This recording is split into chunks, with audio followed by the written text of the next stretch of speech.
السلام علیکم ورحمۃ اللہ وبرکاتہ نحمدہ ونصلی علی رسولہ الکریم اما بعد۔ برادران اسلام، معزز دوستوں، بزرگوں اور بھائیوں، توحید اور شرک کے متعلق باتیں چل رہی ہیں۔ اسی سلسلے کو آگے بڑھاتے ہوئے ہم کچھ اور آیتیں دیکھیں گے۔ چونکہ توحید کا موضوع بہت لمبا موضوع ہے، اس لیے اب تک تقریباً 2 گھنٹے باتیں ہو چکی ہیں اس پر، لیکن ابھی بھی بہت ساری آیتیں اور بہت ساری حدیثیں موجود ہیں جس کو میں بیان کرنا مناسب سمجھتا ہوں۔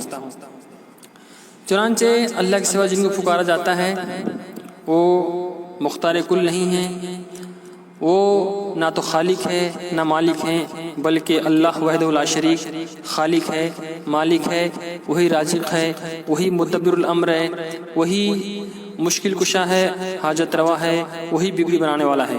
لیکن کم علمی کی بنا پر لوگ اللہ کے علاوہ ایسوں کو پکارتے ہیں یا ایسوں کی بات کرتے ہیں یا ایسوں کے در پر رکوع کرتے ہیں، سجدہ کرتے ہیں، ان کے لیے ان کے نام کا نظر و نیاز نکالتے ہیں، ان کے نام پر یا ان کے تھان یا استھان پر یا ان کے مزاروں پر جانور ذبح کرتے ہیں، جو سراسر یہ ان کی عبادت ہے۔ اور اس طرح سے کام اللہ کے علاوہ کسی اور کے لیے کرنا یہ گمراہی ہے اور شرک ہے۔ چنانچہ آج ہم کچھ اور آیتیں دیکھیں گے۔ دیکھتے ہیں سورہ فرقان آیت نمبر 55 میں اللہ فرماتا ہے وَيَعْبُدُونَ مِن دُونِ اللَّهِ مَا لَا يَنْفَعُهُمْ وَلَا يَضُرُّهُمْ۔ یہ لوگ اللہ کو چھوڑ کے جن کی عبادت کرتے ہیں وہ نہ تو ان کو نفع پہنچا سکتے ہیں اور نہ ہی نقصان پہنچا سکتے ہیں، یعنی اللہ کے علاوہ جن کی عبادت کی جاتی ہے وہ نہ تو نفع کے مالک ہیں اور نہ نقصان کے مالک ہیں، لیکن پھر بھی لوگ ان کو پکارتے ہیں۔ تو اسی طرح سے اللہ کا فرمان یہ ہے سورہ فرقان آیت نمبر 18 میں، آیت نمبر 3 میں اللہ فرماتا ہے وَاتَّخَذُوا مِن دُونِهِ آلِهَةً لَا يَخْلُقُونَ شَيْئًا وَهُمْ يُخْلَقُونَ۔ جو لوگ اللہ کے علاوہ دوسرے معبود ٹھہرا رکھے ہیں، دوسرے معبود بنا رکھے ہیں، لا یخلقون شیئا، وہ کسی چیز کو پیدا نہیں کر سکتے، وہم یخلقون، بلکہ وہ خود مخلوق ہیں۔ اس کا مطلب جو مخلوق ہیں ان کو آدمی ان کی نہ تو عبادت کر سکتا ہے اور نہ ہی ان کو پکار سکتا ہے، نہ ہی ان کو مشکل کشا حاجت روا سمجھ سکتا ہے۔ آگے اللہ فرماتا ہے ولا یملکون لانفسہم ضرا ولا نفعا، اور جن کو لوگ معبود بنائے ہوئے ہیں وہ خود اپنے نفس کے لیے نہ نقصان کے مالک ہیں اور نہ نفع کے مالک ہیں، یعنی جن کو لوگ نفع نقصان کے مالک سمجھ رہے ہیں وہ خود بے بس ہیں، وہ خود بے بس ہیں، وہ خود اپنے نفس کے نفع اور نقصان کے مالک نہیں ہیں۔ آگے اللہ کا فرمان وَلَا يَمْلِكُونَ مَوْتًا وَلَا حَيَاةً وَلَا نُشُورًا، اور وہ زندگی اور موت اور دوبارہ اٹھائے جانے کے بھی مالک نہیں ہیں۔ سمجھ میں آ رہا ہے کہ جن کو لوگ اللہ کی سوا پکارتے ہیں، جن کو لوگوں نے معبود بنا رکھا ہے، وہ خود مخلوق ہیں، وہ خالق نہیں ہیں۔ خالق ایک اللہ وحدہ لا شریک ہے، وہ خود مخلوق ہیں، وہ خود پیدا کیے گئے ہیں، اور وہ اپنے نفس کے نفع نقصان کے مالک نہیں ہیں، اور وہ زندگی اور موت اور دوبارہ اٹھائے جانے کے بھی مالک نہیں ہیں۔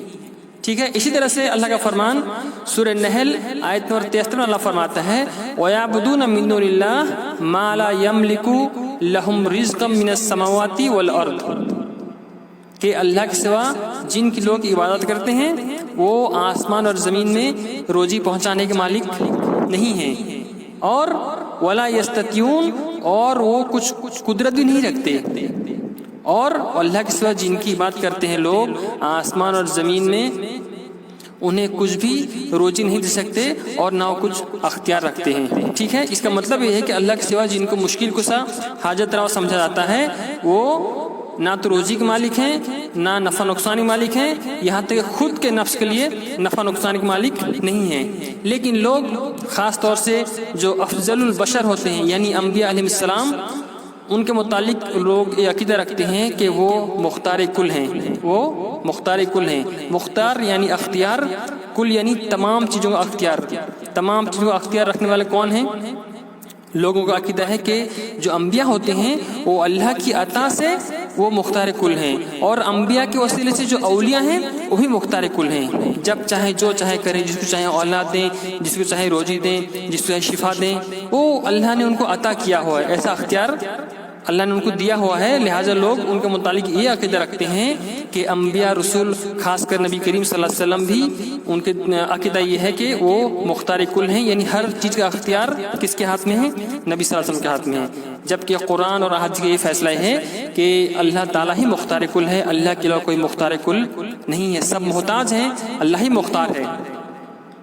چنانچہ انبیاء اور رسول جس خاص مقصد کے لیے بھیجے گئے تھے وہ یہ کام تھا کہ لوگوں کو ہدایت کرنا، انہیں ظلمات یعنی شرک اور بدعات کے جو تاریکی ہوتے ہیں اس سے نکال کر روشنی کی طرف لے کے آنا، توحید کی طرف لے کے آنا اور سنت کی طرف لے کے آنا، ٹھیک ہے۔ اس سلسلے میں جتنے انبیاء کرام تھے انہوں نے اس کام کو بخوبی انجام دیا، لیکن ان کو یہ اختیار نہیں دیا گیا تھا کہ کسی کے دل میں ہدایت کو ڈال دیں۔ انبیاء کرام راستے کی رہبری کرتے ہیں کہ یہ راستہ صحیح ہے، یہ راستہ غلط ہے، ان کا کام رہبری کرنا ہے اور رہنمائی کرنا ہے، لیکن کسی کے دل میں ہدایت ڈال دینا یہ صرف اللہ وحدہ لا شریک جو مختار کل ہے، یہ صرف اس کا کام ہے، اس کے علاوہ کسی اور کا کام نہیں ہے۔ انبیاء کام کیا ہے؟ وما علینا الا البلاغ، ہمارا کام یعنی جو انبیاء کام تھا وہ لوگوں کو باتوں کو پہنچا دینا۔ اگر انبیاء کرام مختار کل ہوتے تو وہ خود دوسروں کو ہدایت دے دیتے، کسی کے دل میں ایمان ڈال دیتے، لیکن جب ہم قرآن دیکھتے ہیں یا حدیث دیکھتے ہیں تو ہمیں یہ پتہ چلتا ہے کہ انبیاء کرام مختار کل نہیں ہیں۔ ہمارے نبی جناب محمد رسول اللہ صلی اللہ علیہ وسلم کے چچا ابو طالب، جنہوں نے نبی کریم صلی اللہ علیہ وسلم کی بہت سپورٹ کی، دعوت و تبلیغ کے لیے، اسلام کے لیے انہوں نے بہت قربانی دی اور نبی کے حامی اور مددگار بنے رہے، نبی صلی اللہ علیہ وسلم کی سپورٹ میں رہے، لیکن جب ان کا موت کا وقت آیا تو نبی صلی اللہ علیہ وسلم ان سے کہتے ہیں کہ یا عمی قل لا الہ الا اللہ اشہد لک بہا یوم القیامہ، اے میرے چچا آپ کلمہ پڑھ لیجئے تاکہ میں اس کلمہ پڑھنے کی وجہ سے میں قیامت کے دن اللہ کے سامنے گواہی دوں گا کہ اللہ تعالیٰ میرے چچا کو بخش دے۔ نبی چچا سے ریکویسٹ کر رہے ہیں، لیکن اس چچا کے پاس قریش کے کچھ اور لوگ بیٹھے تھے جو ابو طالب کو بار بار کہتے رہے کہ کیا تم اپنے باپ دادا کے دین سے ہٹ جاؤ گے؟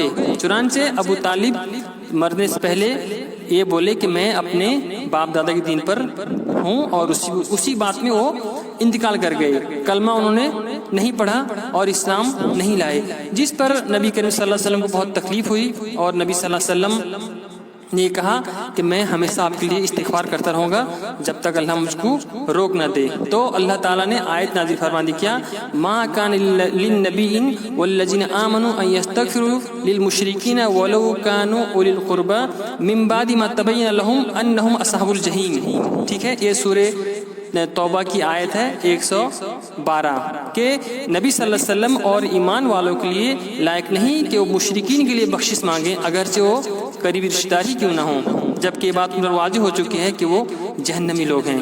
تو نبی کریم صلی اللہ علیہ وسلم بڑے حریص تھے کہ میرا چچا ایمان لے آئے، لیکن وہ ایمان نہیں لائے۔ اس کا مطلب یہ ہے کہ نبی صلی اللہ علیہ وسلم مختار کل نہیں ہے۔ اگر مختار کل ہوتے تو نبی صلی اللہ علیہ وسلم کم سے کم اپنی چچا جن سے نبی خود محبت کرتے تھے، ایک بات یہ ہے کہ ہم نبی سے محبت کرتے ہیں، ہر امتی دعویٰ کرتا ہے کہ ہم نبی سے محبت کرتے ہیں، یہ کوئی خاص بات نہیں ہے۔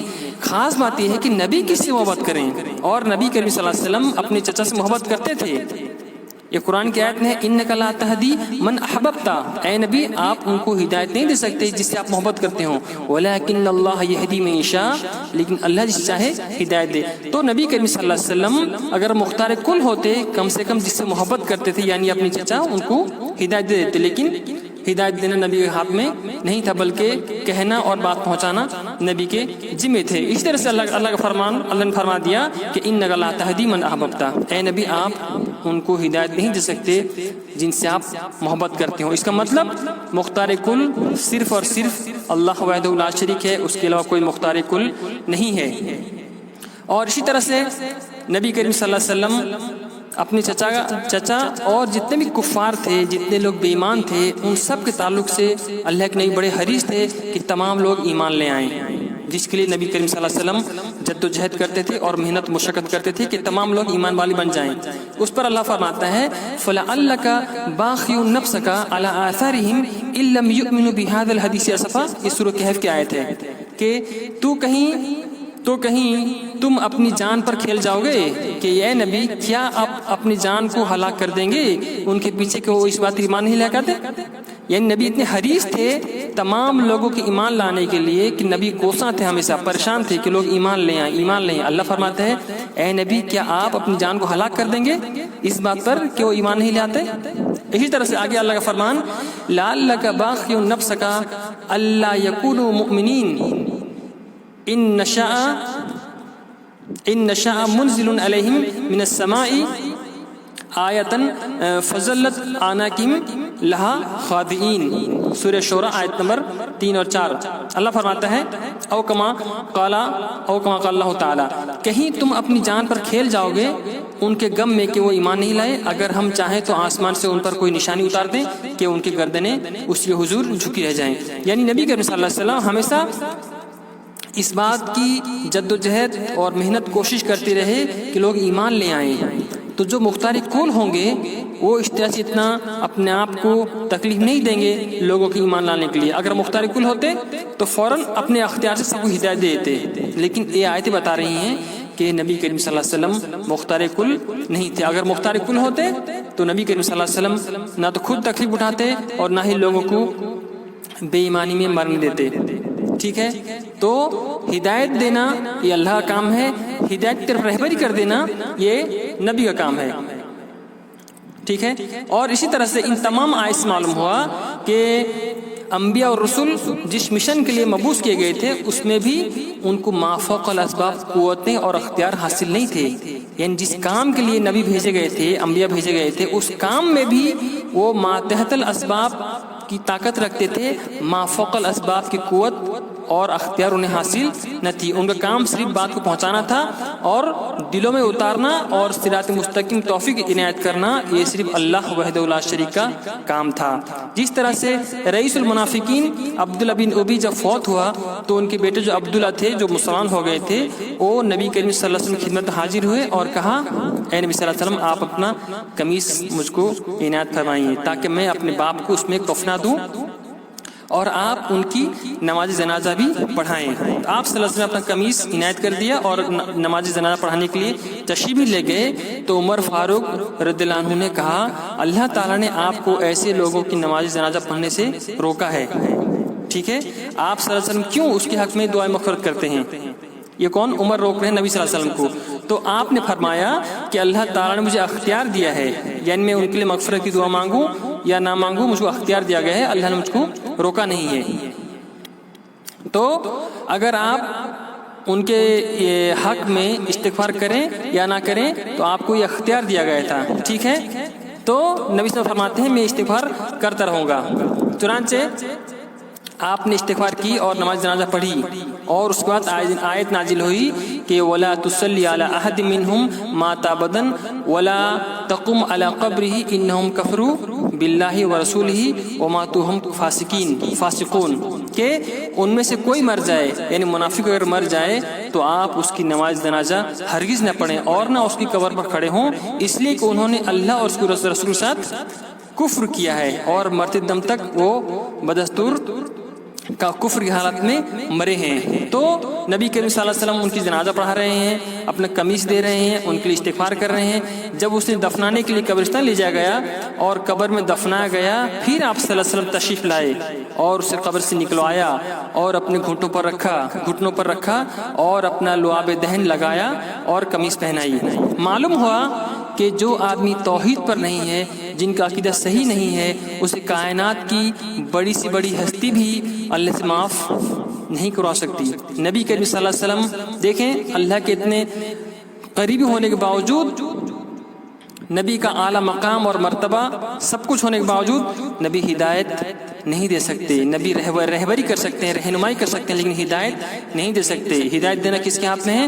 ایک اللہ وحدہ لا شریک جو مختار کل ہے، اسی کے ہاتھ میں ہے، وہ جسے چاہے ہدایت دے۔ چنانچہ عبداللہ بن ابی کو آپ صلی اللہ علیہ وسلم قمیص مبارک پہنانا، اس کی نماز جنازہ ادا کرنا، اپنا لعاب دہن اس میں لگانا، کچھ کام آیا؟ کچھ کام نہیں آیا۔ تو جو لوگ نبی اتنے بڑے مقام اور مرتبے میں ہونے کے باوجود نبی کا کرتا، نبی کا جنازہ پڑھانا کام آیا؟ نہیں آیا۔ کیوں؟ کہ وہ اسلام پر نہیں تھا، وہ توحید پر نہیں تھا۔ لیکن آج لوگ صوفی پیر فقیر آستانوں میں مزاروں میں جو بیٹھے ہوئے ہیں، جو گدی نشین ہیں، ان کو لوگ تبرک سمجھتے ہیں۔ وہاں کے پانی کو تبرک سمجھنا، اور وہاں کے مٹی کو کھا کے شفا سمجھنا، اور وہاں کے جو لوگ گھومتے رہتے ہیں ان کی شکل و صورت دیکھیں، اتنے بڑے بڑے دانے تسبیح کے لٹکائے ہوئے ہیں، یہ لمبی لمبی مونچھیں، چرس افیم گھم بھنگ لوگ پینے والوں وہاں رہتے ہیں، ان کو لوگ کیا سمجھتے ہیں؟ یہ بڑے اولیاء ہیں، یہ پہنچے بزرگ ہیں، ان کے تبرک سے ہمارا کام بن جائے گا، وہاں دھاگا باندھو کام بن جائے گا۔ تو یہ سب جہالت ہے سراسر۔ تو جن لوگوں کا عقیدہ یہ ہے کہ نبی کریم صلی اللہ علیہ وسلم مختار کل ہیں، یا ان کے واسطے اور وسیلے سے بزرگان دین اولیاء کرام مختار کل ہیں، وہ مختار کل ہیں تو ہماری بیگڑی بناتے ہیں، ہمیں اولاد دیتے ہیں، ہمیں روزی پہنچاتے ہیں، ان کے مزار پہنچ کر منت مانگنے سے ہماری مرادیں پوری ہو جاتی ہیں۔ اس طرح سے گمراہی کی باتیں ہیں، یہ سب گمراہی کی باتیں ہیں، اس کا کوئی اسلام سے تعلق نہیں ہے۔ قبروں کی زیارت کا اصل مقصد یہ ہے کہ موت یاد آئے۔ تو کہنے کا مطلب یہ ہے کہ انبیاء کرام مختار کل نہیں ہوتے، مختار کل صرف اور صرف اللہ وحدہ لا شریک ہے۔ تو ثابت یہ ہوا کہ آدمی غم میں، پریشانی میں، مصیبت میں، دکھ میں، درد میں صرف اور صرف ایک اللہ کو پکارے۔ وہی اللہ غوث اعظم ہے، وہی غریب النواز ہے، وہی بندہ نواز ہے، وہی داتا ہے، وہی گنج بخش ہے۔ اس کے علاوہ کوئی غوث اعظم نہیں ہے، اللہ کے سوا کوئی غریب النواز نہیں ہے، اللہ کے سوا کوئی بندہ نواز نہیں ہے، اللہ کے سوا کوئی داتا نہیں ہے، اللہ کے سوا کوئی گنج بخش نہیں ہے۔ تو ہمیں چاہیے کہ ہم اللہ سے چیزیں دعا مانگیں، کسی واسطے وسیلے کی ضرورت نہیں ہے۔ تو جو آدمی اللہ اور اپنے بیچ میں کسی پیر کو، کسی فقیر کو، کسی بزرگ کو وسیلہ بناتا ہے تو گویا وہ یہ ثابت کرتا ہے کہ اللہ تعالیٰ ہمارے دلوں کے بھید کو نہیں جانتا، اللہ ہماری فکار نہیں سنتا، اللہ نہیں سنتا، جو حی ہے قیوم ہے وہ نہیں سنتا، اور جو دفن ہو گئے قبر میں وہ سنتے ہیں۔ یہ کوئی عقل اس کو تسلیم کرتی ہے؟ تو اس طرح سے ہمیں جب پکارنا ہے اللہ کو پکارنا ہے، وہی مشکل کشا ہے، وہی بگڑی بنانے والا ہے۔ ٹھیک ہے، انشاءاللہ کچھ اور باتیں ہیں میں آگے رکھوں گا انشاءاللہ۔ اللہ تعالیٰ سے دعا ہے اللہ تعالیٰ ہمیں کہنے سننے سے زیادہ عمل کی توفیق عطا فرمائے، آمین یا رب العالمین۔ وصلی اللہ علی نبینا محمد وعلی آلہ وصحبہ اجمعین، والسلام علیکم ورحمۃ اللہ وبرکاتہ۔